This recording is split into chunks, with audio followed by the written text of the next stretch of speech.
Hi అండి, అందరికీ నమస్కారం. Welcome back to my channel. ఈ వీడియోలో ఏపీ ప్రభుత్వ ఉద్యోగులకు గుడ్ న్యూస్ చెప్పిన ప్రభుత్వం అండి.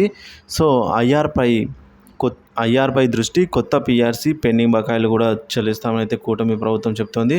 మరి పూర్తి వివరాలు అయితే వీడియోలో తెలుసుకుందాం. వీడియో ఎక్కడ కానీ స్కిప్ చేయకుండా ఎండ్ వరకు చూడండి, అప్పుడే పూర్తి ఇన్ఫర్మేషన్ అర్థమవుతుంది. అలాగే వీడియో నచ్చినట్లయితే లైక్ చేయండి. ఇక విషయానికి వచ్చినట్లయితే గత 5 ఏళ్ల పాలనలో ప్రధాన వ్యవస్థలన్నీ కూడా విధ్వంసమయ్యాయి. ముఖ్యంగా ఉద్యోగులు, ఉపాధ్యాయులు తీవ్ర ఇబ్బందులకు, అవమానాలకు గురయ్యారని, వారి గౌరవాన్ని పునఃప్రతిష్ఠింప చేసి పూర్తి అనుకూల వాతావరణంలో వాళ్ళు పనిచేసే విధంగా తగు చర్యలు చేపడతామని అయితే కూటమి చెప్తోంది. ఆల్రెడీ హామీ ఇచ్చిందండి.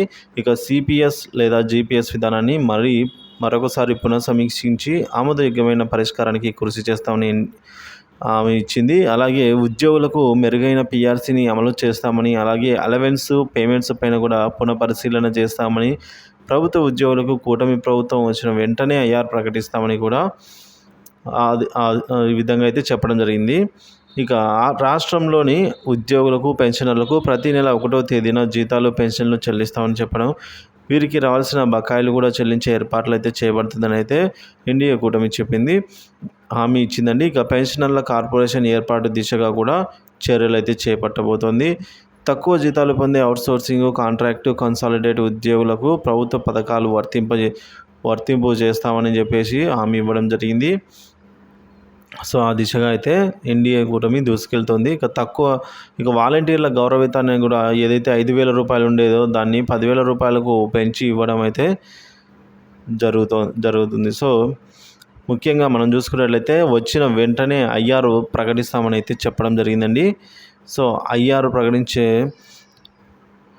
ప్రకటనలో ముందుగా ఫిట్మెంట్ అనేది ఎంతో కీలకము. సో ఫిట్మెంటు, ఈ విధంగా ఇంటీరియం రిలీఫ్ ఐఆర్ను కూడా వెంటనే ప్రకటిస్తాము. తర్వాత పీఆర్సీని కూడా వెంటనే అమలు చేస్తాము. సో దానికంటే ముందు డిఏడిఆర్ బకాయిలు కూడా చెల్లింపులు అయితే చేయవలసి ఉందండి. సో వాటి గురించి కూడా ప్రభుత్వం ఇప్పుడు త్వరగా వాటి గురించి కూడా చెల్లింపులు జరగబోయే అవకాశాలే ఉన్నట్టు తెలుస్తోంది.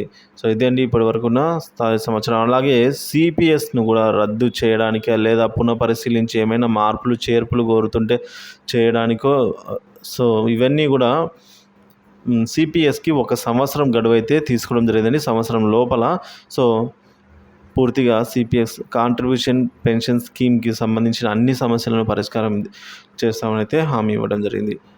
సో ఇక ఉద్యోగులకు సంబంధించి ఇది శుభవార్త అని చెప్పుకోవచ్చు. వీడియో నచ్చినట్లయితే లైక్ చేయండి, షేర్ చేయండి. ఇలాంటి వీడియోస్ కోసం మన ఛానల్ సబ్స్క్రైబ్ చేసుకోండి. Thank you.